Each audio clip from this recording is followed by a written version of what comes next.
Scott Buck, are you there? I'm here. I'm Hi, here. Scott. Yeah, let me introduce you. Scott is the managing director and senior research analyst at Titan Partners. He's going to speak for about 10 minutes. Go right ahead, Scott. Great. Well, I just threw up some slides. Hopefully, you guys can see them. Good morning, everyone. Again, my name is Scott Buck. I'm the senior technology analyst at Titan Partners, based here in New York. I want to thank the team at RedChip for putting together what I think is one of the most well-timed investor conferences in recent memory. We are a day or two away from what will be the largest IPO in the history of the public markets, so no pressure on me to say anything interesting. To be clear, I'm not here to pitch SpaceX. You can't buy it yet, and frankly, by this weekend, you'll probably be sick of hearing about it. What I am here to talk about is what the SpaceX IPO means for the 50 plus publicly traded small cap companies that have been building the space economy while Elon has been keeping his company private. Because when a body this large enters orbit, it impacts everything.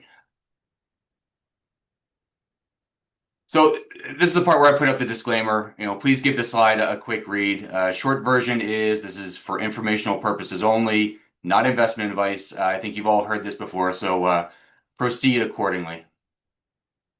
So this Friday, SpaceX is expected to begin trading on the Nasdaq under the ticker SPCX. The numbers are just staggering. A fixed IPO price of $135 a share, 555 million shares offered, $75 billion raised in a single transaction. It's more than 2.5 times the previous record held by Saudi Aramco back in 2019.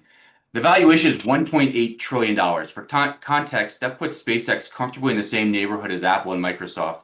And the business generating that valuation, $18.7 billion of revenue in 2025.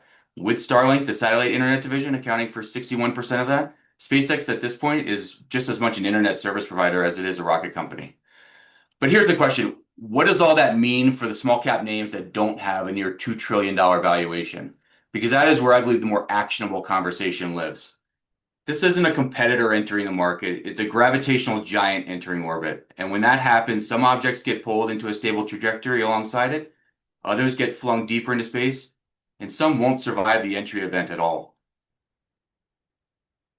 So the halo effect is already real. 3 months ago, SpaceX filed for its confidential S-1 with the SEC. Since that April 1st filing, as of Monday, space-related names have benefited tremendously. In many cases, seeing their stock prices more than double. The Procure Space ETF is up more than 30%. For the most part, none of these companies launched anything new or announced material new information. We believe the sector moved on the expectation of legitimacy. When SpaceX goes public, we think it does three things for the broader space economy. First, it gives institutional investors a benchmark and, frankly, permission to allocate to the sector at scale. Second, it forces every major sell-side desk on Wall Street to build a space sector model for the first time, which should pull smaller names into analyst coverage. And third, funds that can't get SpaceX allocation or that want more targeted exposure will buy the next best names. So, that overflow, we think is likely to go to names like Rocket Lab, Black Sky, Redwire, and a handful of others. The halo has been real and measurable, and these have been just extraordinary moves. But the halo is also fragile. Earlier this month, Blue Origin had a launch anomaly with its New Glenn rocket. Rocket Lab dropped nearly 13% in a single session. Other space names followed it down. None of these companies had any operational connection to Blue Origin whatsoever. The market treated the whole sector as a single trade and punished it accordingly. That is the nature of thematic investing in early stage sectors. When sentiment is the primary driver, you get correlation on the way down that you didn't sign up for on the way up. So this slide is why I love the sector. There are probably more than 50 publicly traded companies in what I call the small cap space and defense tech universe.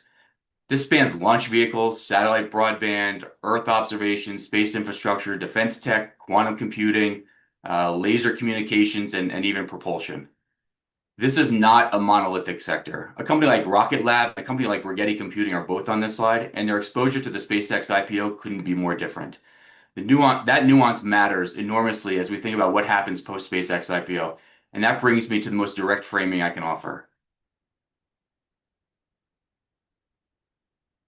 An executive in the space sector said publicly in May, and I'm quoting directly, SpaceX entering public markets will create a market of haves and have-nots. I think he's right on, and notably, he said it about his own sector. We think the haves share four characteristics. Real launch capabilities, that means operational rockets or equipment that with proven flight history and an actual backlog. recurring contract revenue that has multi-year government and commercial relationships, not grant money or letters of intent, space infrastructure depth. This is hardware actually in orbit or on the launch pad. Space heritage matters here. And last, a credible path to profitability. Not a PowerPoint projection, but a revenue trajectory with real milestones. The have-nots are the mirror image. Mostly SPAC-era shell companies with no operational assets, companies whose capability overlaps directly with larger peers' core markets, and offer no differentiation and high burn rates with no clear line to cash flow break even. And there is a bit of an uncomfortable truth here. Some of those have-nots have been performing well in this halo trade.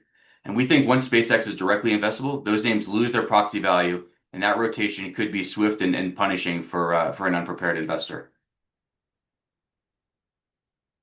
So a quick moment on the risk side, because I think it deserves equal billing with the opportunity. There are three structural headwinds I'd like to flag. First is capital rotation. Institutions that have been using small capitalization space stocks as SpaceX proxies may simply rotate into SpaceX on day one. A proxy play is, by definition, no longer needed once the real thing trades. Proxy premium just disappears. The second is what I'm calling the comparison problem. So SpaceX scale is going to be on every analyst spreadsheet. 18.7 billion of revenue in 2025, 2 billion plus of backlog per quarter. Every small cap in this universe is going to be benchmarked against this starting on Thursday. Many of the small cap names are genuinely impressive on a standalone basis until they're sitting next to SpaceX in an apples to apples comparison in a sector comp. The optics are a real problem. And third is valuation risk. Much of the optimism about the SpaceX IPO has already been priced into the sector. We believe any execution miss in the next 12 months compresses multiples quickly when they're already a bit extended. But I think, and this is critical. These risks fall hardest on sentiment-driven names. Companies with genuine infrastructure, real contracts, and differentiated capabilities have already demonstrated they can weather sector volatility.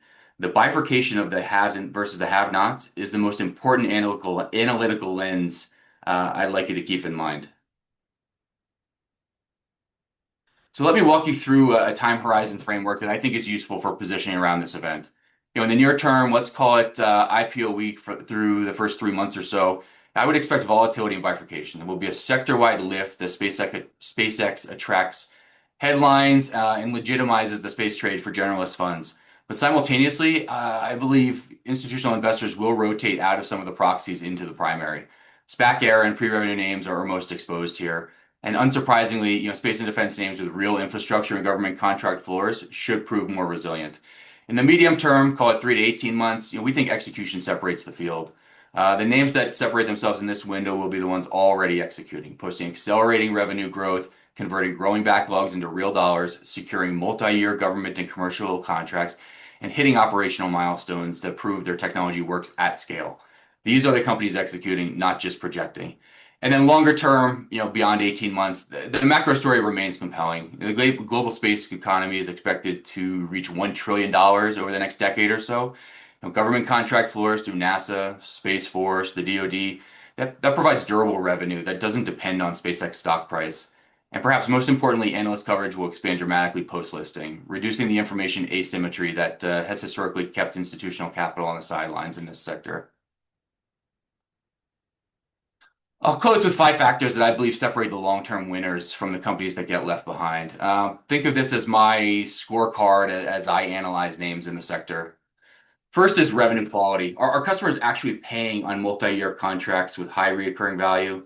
There are names in the space that are expected to convert 36% of their backlog to revenue in the next 12 months, and names with 90% plus recurring revenue. That's what durability looks like. Operational infrastructure. Does the company have hardware in orbit or on the launch pad generating revenue today? Is there space heritage in place? I'm looking for a product or path to a product, not just a demo. And then path to free cash flow. Is there a visible trajectory? Now, strategic differentiation. Is there a capability that SpaceX cannot or will not replicate? Are you competing with SpaceX or a larger peer, or are you completing the ecosystem around it? And finally, balance sheet resilience. The post-IPO capital rotation window is a dangerous moment to be cash light. Companies with less than 12 months of runway and no revenue backstop are most at risk for dilutive raises at exactly the wrong time. So to bring it home, this is a historical week for the public markets, but the real investment story, the one that, the most differentiated, actionable opportunities live in the 50 plus companies that have been building that space infrastructure economy while SpaceX was private.